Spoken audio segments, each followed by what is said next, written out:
This is the Agents for Change Network, and I'm your host, Rob Bell. And as we always do on a weekly basis, the Agents for Change Network talks about the issues that are of concern in the black community and all of the social ills that we go through and how we can hopefully come up with some resolutions as to what we can do to help us as a people move forward. The biggest issue that we have of late is this issue of violence in our community. And as you know, I've been on this campaign to try to eradicate or even slow down as much of the violence in our community as we possibly can. And my brother Scott Bell and myself developed this whole Agents for Change platform because we see ourselves as being agents for change, and we invite anybody that wants to come in and be a part of this platform and be a part of the Agents for Change. One of the new features that I introduced a few weeks ago was to have a special guest come in and talk about the subject at hand. And obviously, again, we're talking about violence, and today is no different than any other show. And so I've invited a good friend of mine, and we've had this conversation on many occasions. He's been to the house. He's a part of the family, and this brother's name is Orion Barker. So let's give a warm welcome to Brother Barker. Hey, Orion, are you there? Yes, Rob, I'm here. How you doing? I'm good, bruh. Let me first thank you for wanting to participate in the show. It's an extreme honor and a privilege to have a brother like yourself want to be a part of something that is going to hopefully make some change in our community. And like we've always talked about in the past, you know, as black men, it is our charge to try to do something with the people in our community to try to make change. So again, thank you. So how you doing, my brother? Pretty good, man. It's a nice Friday where I'm at. Weather's nice. Thinking about the weekend, Okay. different things. So no, no bad energy over here right now. Okay, no worries. So before we get started, man, just tell us a little bit about yourself. You don't have to go in depth, but just a little bit. Yeah, I grew up South Florida. Family's from Chicago. Spent a lot of time in Chicago, up in the Midwest, further up in Detroit. College educated, worked private and public sector, but definitely have a passion about trying to change the direction that my community is going. I try to live my life based on thinking about legacy and what I'm going to be able to do for my own people as I continually move through this thing we call life. So that's kind of like one of the things that's very, very important to me as I've matured over my age. So definitely reaching out and learning things is the first way for me to do that. So that's just a little excerpt about me. Oh, that's more than a little, brother. That's excellent. That's exactly what we look for in our brothers in the community. So, I've been on this crusade, about this whole issue of violence. As you know, I'm from Philly, and up in Philly, the violence up there is just outrageous. I think they're up to probably about 360 plus homicides, and it's not even August. As a matter of fact, it's the end of July. You know, Monday, I think Monday will be August 1st, and they're close to breaking their record. Last year, they had 499 up there, and so it's just totally out of hand. But as I look around, and obviously I'm here in Atlanta now. I've been here for close to 4 years, close to 5 years, I'm sorry. And it just seems as if Atlanta is kind of moving in that same direction, although it's not as big as Philadelphia. It is certainly a big enough city for violence to be perpetrated almost on a daily basis. You can't grow up, I mean, you can't get up in the morning without hearing some type of issue regarding violence. One of the things that I've said in the past on some of my other shows, and I have two, actually I have three, is that as long as we continue to ignore this violence as long as we continue to compartmentalize it as being an issue just taking place in the black community, it's going to somehow fall on the doorsteps of people who are really not used to it. And it is then and only then when our local government will start to pay attention. Well, guess what? I think it Mm. fell on the step of our doorstep Wednesday morning when this young Mm-hmm. lady was walking through Piedmont Park walking her dog, and she was brutally murdered. Not only was she murdered, the dog was murdered. They stabbed her and they stabbed her dog. And that's a Mm-hmm. rarity. Usually when you're walking your dog will at least try to protect you. But whoever this Exactly. person was, he was a brute because he killed her and the dog. So that's kind of crazy. So what's your thoughts on that, O? I mean, the way these situations are just turning out in so many cities, the violence and the level of violence, but the type of violence, as you mentioned just a second ago, is deeply troubling. It's almost as if a society we are losing our moral sense, our moral code. We are in a time where we've progressed so much as a society to have these almost systemic issues, and almost it feels like it's just getting worse and worse because it's senseless. It's just really really troubling, and it definitely it just hurts my soul deep as far as all the violence in our community. Violence in general is just a horrible thing, but especially as it affects our community, outside of our community, just people living, trying to live their best lives and having such, falling fate to such situations as this is just so saddening. Yeah, that is I wholeheartedly agree with you, and I like the word that you use. You say troubling, and it is troubling to me. Uh, the kind of other troubling issue is, as I talk about these issues, I try not to make it racial, but to some degree, race seems to be a factor here in these situations, and I almost cannot not think about the fact that um, violence seems to be a situation that our local government, our state government, and Washington kind of wants to continue to happen. And I caution myself when I say that, but I have to Mm, get it out because hmm. it attaches itself to economics. Correct. And what I mean by that is as long as people continue to perpetrate violence, then we can hire more police officers, we can hire more prison guards, we can build more prisons, we can hire more judges, we can hire more bailiffs in the courtroom, and that gives people jobs. And it usually gives people jobs from people who know each other. And so to me, it's kind of akin to the good old boys network taking care of themselves, and more importantly, the industrial prison complex taking care of Hmm. itself. So am I off base on that, or I mean, how close do you think I am with that? No, I think you're hitting the hammer on the nail. There's a level to this that is very troubling. It's one of the things that we're continually saying is it's not being the same energy is not happening in the neighborhoods where we are being victimized of our own brutality. It's very sad what happened to this young lady, but the same attention is not being placed on the young man or young woman that's in their neighborhood falling victim to a violent assault. And that's the thing that is really really troubling. You would think after so much time of explaining things and trying to communicate, there'll be an understanding, but there isn't, and that's another a level of this where we really got to start taking a little bit of ownership into trying to navigate like what's going on and what are we doing to keep this the same systematic issue from reoccurring time and time again. So let me tap into that word of ownership because that's another thing that I talk about, and in fact have written a book about with the other books that I've written.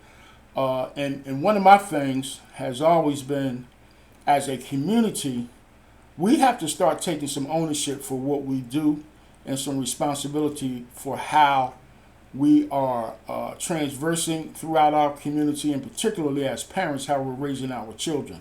Because a lot of Mm, this crime that's being perpetrated out here being perpetrated by young adults between the correct. ages of 14. It used to be between the ages of 18 and 21. Now it's between the ages of 14 and 25. And so Hmm. when you look at your young teenager, why is a teenager out in the streets at 2 o'clock in the morning? Correct. Why is a teenager carrying a loaded 45 handgun? Why does a teenager have the mentality to go out there? Last week they had four young brothers riding around on these scooters that are out here robbing people. They've robbed 11 people in downtown Atlanta, Mm-hmm. just, arbitrarily. Why are these young kids being allowed to ride around and do this? Is you can't blame this on the police.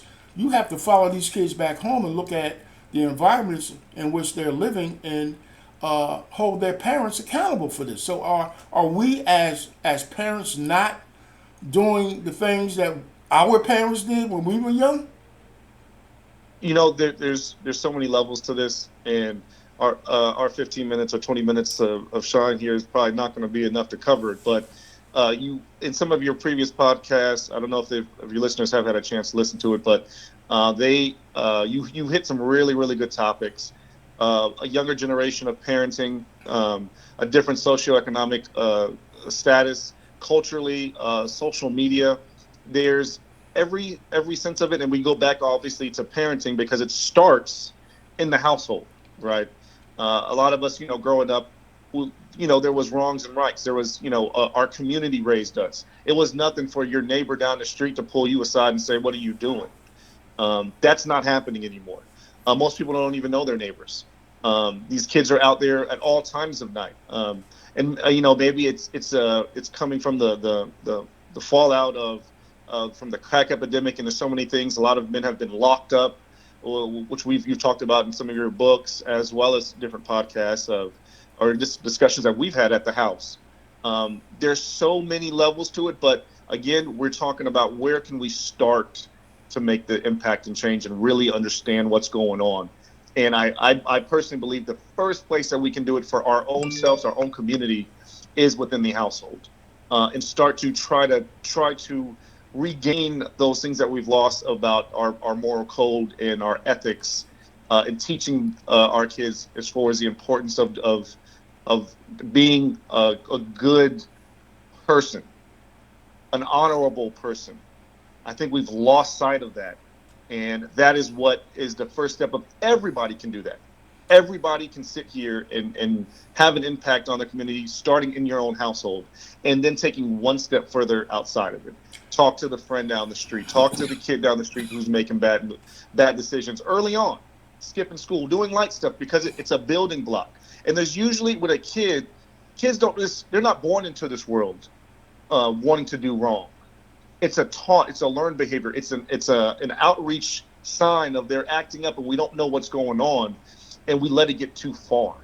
We don't provide that initial step to be like, hey, what's going on? So I think that's the first step of not just looking at us internally as far as in our house, but also in our immediate family, our immediate friends. We care about these people already. Take an extra second, and so let's start bringing back those old morals that we all grew up to. Yeah, man. I mean, you made some really great points there, and one of the things that stood out the most is that I know when I was growing up, my parents, especially my mom in particular, tried to raise us to just be good, upstanding, people, men that had morals, people, Hmm. boys that had, and I grew up in Philadelphia, tough town, man. Hmm. Boys that have, it's just me and my brother that had, just respect for other people, just wanting to always do the right thing, never wanting to take advantage of somebody or take something from somebody that didn't belong to us. My mom wasn't a highly educated person, but she had wisdom beyond, her age, and we were raised under the roof in a household like that. And then beyond that, like you said, we had neighbors, we had friends that kind of kept you in check. almost on a daily basis. I play basketball every day, and on a basketball court, we played with this older gentleman named Mr. Washington, and I will never Mm, forget him, man, because he was like everybody's father over there. The minute he mm, seen you stepping out of line, he would put you in check, and 100. everybody respected him. Instead of going up against him, they respected Mr. Wash. We called him Mr. Wash. And we Mm-hmm. just don't have too many Mr. Washes out there anymore. And so we have these young guys just running around like wild animals, man, like banshees. And I hate to use that term because, I don't want to call anybody out their name, but when when Mm-hmm. when you're out here in the community, man, and you're killing people. I mean, you're not just they rob you and kill you. They get the money and still kill you. So it's just the moral fiber of the young people that we are raising today has just vanished, and is just totally um, out of control. Talk to Yeah. us a little bit about Miami, man, if you can, and the flavor of what's going on down in that area. A lot of my time is spent away, and I always touch down. I go back home. I check my mom's, my sister, different family members down there. Again, I grew up down there, and Miami was always a different animal. It was, originally definitely a very Caribbean-based community, and as we've seen over time, the influx of more and more people from different places have expanded upon it, and it was very dynamic. So, Miami, obviously, most of you guys know from the Cocaine Cowboys and all the other stuff. It was, historically kind of built on illegal money, and we can say it like that. And over time, I mean, when we were growing up, there was always a level of violence and this and that, but it definitely tied to a lifestyle of people who chose a certain life. There was always, you always have the situation of, unfortunate events and this and that. However, as we've seen over time now, the level of violence that has taken the community is almost unprecedented. When I was down there for Memorial Day, I believe it was, there was a major shooting, multiple major shootings, where it was people just shooting into a crowd outside a couple of event parties, injuring 29, 30 people, and it was all weekend, and that's really unprecedented. Growing up there, I've seen, situations like that all the time. Don't get me wrong, but it's not at the level of random shootings or shooting random people. It was again tied to a certain environment where that was expected, or may have been seen, or more expected, I should say. Saying expected is kind of bad, but nowadays it seems like you said it's like it's a lawless type, a very violent society where things that may have been just an understanding are now turning into an end of life situation.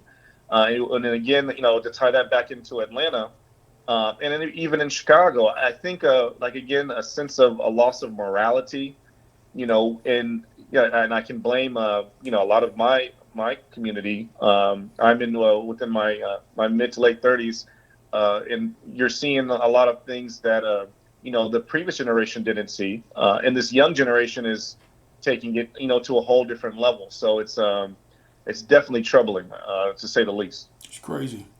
So we're coming up against it. So if I could ask you one more question, if you had your way, if you had, I guess, a magic wand, or you had some kind of power to make some inroads with these issues that we have just discussed, I mean, what would be your way of trying to come to some type of resolution? I know you can't solve it totally, but what would you do if you had an opportunity to make some change? The one thing I think is so important, people, is self-evaluation, self-respect, and again, we're going to go back to the basic principles of being a better person. And I'm a black man in America. The one of the responsibilities we all have is needs to take care of our community, of our family, and develop certain things that have been lost, as the idea of legacy. What do you want your legacy to be in this world? What do you want people to really remember you to do? We always say family is important, but how important is family to you? Are you willing to sacrifice to better your own family? which will in turn better the community. I think we really all need to start reaching out to, you know, at a different level. Certain people are very good at going out there in the streets and making things happen. Certain people are not, but we all can start with the people who are right around us.